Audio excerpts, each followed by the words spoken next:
What's up, guys? Welcome to Knockers on the Bottom. I'm your host, Jay Miller if you like. So let's get into it. So today we're going to take a look at the Dallas Cowboys offense against the Houston Texans defense. So if the Cowboys are going to have any chance to win this week, they're going to have to do some things that they haven't been doing in the last couple of weeks, but some things that they're capable of doing. So I want to kind of take a look at that here, try to keep it a little bit positive. Season's going so bad. Don't want to necessarily be the harbinger of doom. Everyone else has been doing that. So I just want to try to see how the Cowboys can be successful. So taking a look here against the Detroit Lions last week, this ended up being a pretty good play for the Lions here. As you can see, the Lions are lined up with a couple of tight ends here. Actually, it looks like 1, 2, 3 tight ends. So 1, 2, 3, 2 wide receivers running back in the backfield. Jared Goff's back there. And it looks like the Houston Texans actually matched that with 8 men in the box. Now, they have to match that with 8 men in the box playing against the Detroit Lions because the Lions' rushing attack is so good that we know we got to commit extra guys to the run, especially if they come out showing 3 tight ends. If I'm a defensive coordinator, I think this is run all the way, right? So the Cowboys might want to take a page out of this book, go into a heavy format, either with a tight end and Hunter Lipke in there if you don't want to go, or you go with a Jake Ferguson and you go with Luke Schoonmaker and Hunter Lipke. So it gives a very similar look. Maybe have CeeDee Lamb and Jalen Tolbert out there. And then, of course, you have Rico Dowdle next to Cooper Rush in the backfield. That's how we would match it personnel-wise.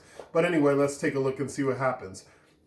So on the snap of the play, right, you got Jared Goff. He's lined up back there. He's calling out the defense. Okay, so they snap the ball. Now, on the snap of the ball, it looks like run action, right? The Lions do a really good job of selling the run action here, right? They've got a tackle here who was a tight end. He was just a tight end eligible, but he was actually a tackle. And then you have, tackle, guard, center, guard. So you do. It's the 5 offensive linemen blocking up here. Looks like both the tight ends go out right away. You actually have another guy here that you really can't see, and that probably was the other tight end trying to block down here, and the fake to Jahmyr Gibbs. So the defense is thinking we did the right thing because it looks like he's handing it off to Gibbs here. So as the play keeps going, boom, you see Sam Laporta, right? He sneaks out of the backfield because the linebacker didn't really get any depth on the play, right? He was kind of, boom, cheating up. He was ready to go. Actually, that looks like a corner. So corner, safety, whoever it is, not really sure. Let's take a look here. Number 35, right? Is that 35 or is that 45? Okay, it could be a couple people. It could be 39 or it could be 45. Either way, it is a linebacker. It's probably number 39 actually, Tuoto. So it's definitely a linebacker there. He got caught with his eyes in the backfield looking for free cheese. And what do you get? Boom. Sam Laporta sneaks out the back here. So now you have on the move Jared Goff.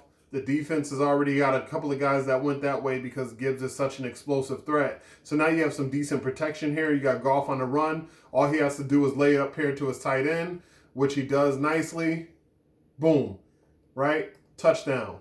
So, the Houston Texans, they do have a really good defense, but there are some weaknesses and some ways that they can be had. So let's take a look here. This play here is a running play that the Detroit Lions run with some success here. So let's take a look and see what happens. The Detroit Lions come out there, wide receiver, tight tail formation. You got a tight end in. Looks like this guy's going in formation. 5 down offensive lineman, receiver here. And you got David Montgomery lined up as a single back in the backfield. Now the Texans this time are matching it with 6 guys in the box. As far as we can see, they got their 4 linemen and they got a couple linebackers there, and they're matching it with those guys, in the box, and they're saying we're not going to commit anymore. So guy goes in motion here, right? Boom. So you have the second tight end. Now he's also lined up tight to the line of scrimmage. And the Texans do have now a 7th guy in the box. So they matched it to make it sure they're a little bit heavier to try to guard against the run, but they do have to also guard against the tight ends. You got to guard against those wide receiver screens, and the Detroit Lions really put pressure on you with their skill positions. So the Texans don't want to show too much of their hand by going heavy in the box and getting beat over the top like we just saw the play before. So here we go.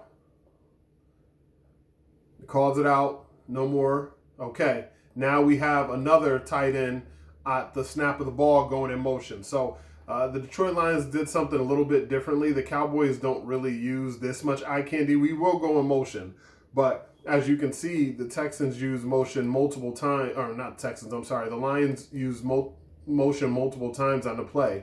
So at the start of the play, we have one tight end goes in motion, right? So this is an indicator that this is zone, right? If Jared Goff wants to pass, he knows it's zone because nobody went with the tight end. So he knows it's not a man-to-man concept, right? Now, on the snap of the ball, boom, we got another tight end going in motion. So now, boom, toss to Montgomery.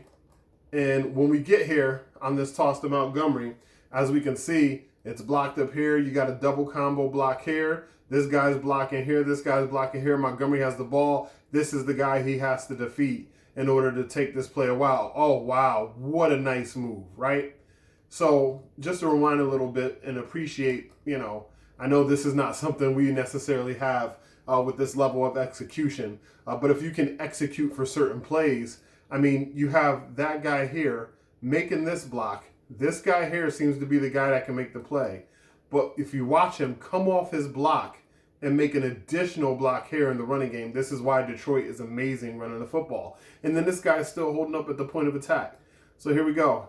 He gets to him through the hole. And now another guy, the safety, has to come make the play. He's the last line of defense. But, I mean, Montgomery runs over him here and gets there for 12 yards for a first down. So if you just get your team to execute, everybody get a hat in a hat, nobody blow their assignments. You get your guys on the ball. I mean, Jake Ferguson is a pretty good blocker. Devin Spanford is a pretty good blocker. Luke Schoolmaker is a pretty good blocker. So if we can get some of our tight ends out there, making some blocking plays in space, we might be able to have some success here. Now, here's another way that you can kind of get Houston going. They have some very good defensive linemen. They love to get pressure on the quarterback. They will bring some blitzes if they have to. And maybe that's a way also that the Cowboys can take advantage, especially since Cooper Rush has seen so much. So on the snap of the play, again, you have the Lions lined up. So this time they have one tight end out and a guy tight to the formation, a guy motioning out wide, and then another receiver down here, right? So boom, snap of the ball. They fake it to the running back, and here we go. We know that this is a screen. They're letting these guys get up the field. They didn't let it be a full jailbreak, but they just let them up the field just enough. Boom. Montgomery gets the ball in his hands out in space, right? You got a blocker here, blocker here, blocker here, and the Texans they're caught. They're caught because their linebackers dropped so deeply to try to cover the pass, but then their defensive lineman got so far up the field and nobody peeled back to stop the screen. So now you got Montgomery here, and he's free running in the open field. And the Lions do a great job of getting some guys in the way. Montgomery does a great job maintaining his balance. A great game there for 24 yards. So some successful plays. It's not like the Texans have a defense here that's the doomsday defense, and the Cowboys cannot have any success against it. It's just going to come down to how well the Cowboys decide they're going to execute, right? So let's see if the Cowboys had some. So, last week against the Philadelphia Eagles, right, we had the Cowboys in a set here where they had their tight end close to the line of scrimmage, right? They had their tight end tight here, and then they have somebody lined up right behind them, a couple of receivers lined up here, and the running back lined up to the right of Cooper Rush, right? So on the snap of the play, Eagles match it with 6 guys in the box. Boom. Cowboys fake to the Cowboys fake to Rico Dowdle, right, and get this guy right out in space. Jake Ferguson right out in space. Ferguson, boom, gets the ball, and boom, gets through the tackle, makes a first down, right? So Ferguson was struggling with his physicality a little bit earlier in the year when he was dealing with that knee injury, freshly coming back.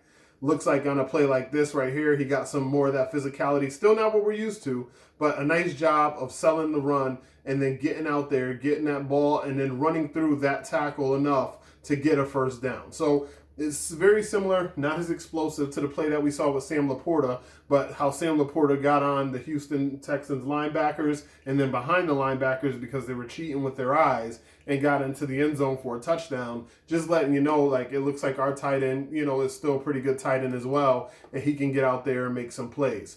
So now again, in the running game, right? Because we saw, the Houston Texans have some success there with Montgomery in the running game. Let's take a look at some of the ways the Cowboys can, mirror some of that same success. So we got our 5 down linemen. Rico Dowdle's in, Cooper Rush is in the shotgun, and you got Jake Ferguson right next to him, right? So Eagles match it with a light box because they don't believe that the Cowboys can run the ball on them. And I do believe the Houston Texans are going to be very similar. You're not going to be seeing 8-man boxes. You might see some 7-man boxes, but they're going to say, we don't believe that the Cowboys can run the football on us effectively. We don't believe their offensive line can beat our defensive line. And if you're looking for any sort of hope for the Cowboys over the last few weeks, since Rico Dowdle has started to see more and more touches, the Cowboys have gotten better in the run blocking game, and Rico Dowdle has gotten better at reading the blocks. So here we go. Boom, on the snap of the ball. All right. Terrence Steele securing his. Zach Martin's looking good. BB, he looks okay, but he looks like a little shady there. Tyler Smith doesn't have anybody on him. Awesome Richards looking pretty good here. So boom.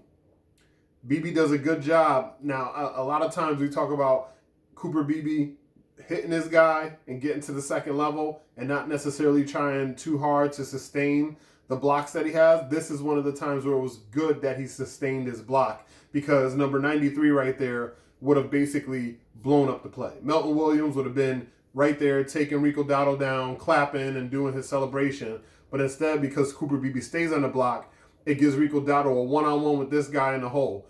And Nakobe Dean has been pretty good for the Philadelphia Eagles this year, but one of the things that we talked about when we were looking at Ezekiel Elliott, right, is making that guy miss in the hole, making that cut, making that decision, getting the foot in the ground and being explosive. So because he has a one-on-one, boom, makes that guy miss. Now, look at your receivers still making his play down the field. CeeDee Lamb earning his money, not just catching the ball, but still on his man down the field, making and sustaining his block. And that's really what springs Rico Dowdle. Boom, gets through that guy. Now, man, those last 2 guys, that was it. If we had a runner like Jahmyr Gibbs as a change of pace, sort of like we were just watching Detroit, I'm envious. Yes, I am. That guy might have taken that run to the house. But the offensive line did a good job opening up a hole for Rico Dowdle, and I think runs like this will be there for the Dallas Cowboys in this game against the Houston Texans. So I had to go back to the Atlanta Falcons to find kind of a good play as far as being successful for the running back, because honestly, they weren't successful passing to the running back that much against the Philadelphia Eagles. So I just took it back a week to see what would happen if the Cowboys, not that this play is like a world-beating play, but at least they were a little more successful in their execution. All right? So the Cowboys are lined up. Boom, they're 5 down linemen. They have actually everybody spread out, right? They have 3 wide receivers on one side, 1 on the other side. They're pretty spread out well. Rico Dowdle's in the backfield. And Atlanta matches it with, 6 in the box, which is, like I said, what we should expect to see from the Houston Texans, right?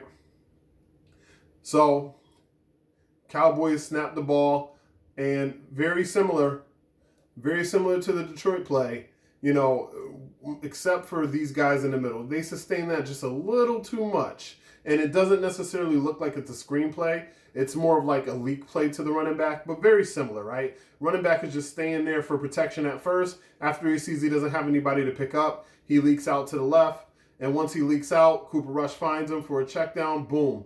And then he's able to get in between north and south and get some good yardage on the play. 8 yards on the play. And honestly, if the Cowboys had a chance to do that back again, I mean, if you run that as a screen and you get 1 or 2 blockers out in front of him, he's going to have a chance at a really huge play.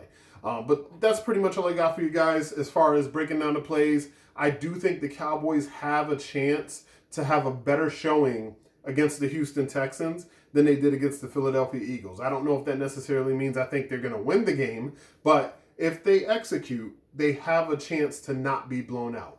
But that's all I got for you guys. Thank you so much for tuning in. You can follow me at Twitter at JMillerIYL. That's JMiller if you like. You can also hit me up at knockersonthebottom@outlook.com. Again, knockersonthebottom@outlook.com. You can also hit me up at knockersonthebottom@gmail.com.